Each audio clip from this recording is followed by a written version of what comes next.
लो ए ना भाई मस्जिद हज़रत सैयदना अबू बकर सदीक रजी अल्लाह तआला अन्हु उन्हां दी मस्जिद है। बरूनी मंजर है ते अंदर वाला भी तुहानूं विखाने बड़ी प्यारी अंदरों भी।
واحد طريق اخذ الطريق روح تاخذ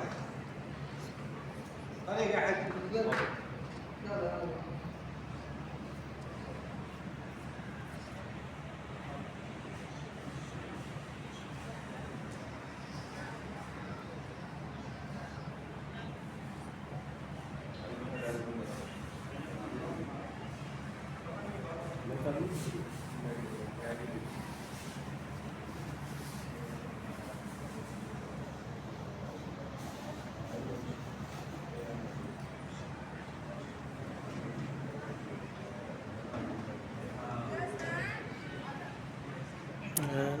पुराने वक्त की बनी जे इट्टां दी मिट्टी दी पत्थर जे वो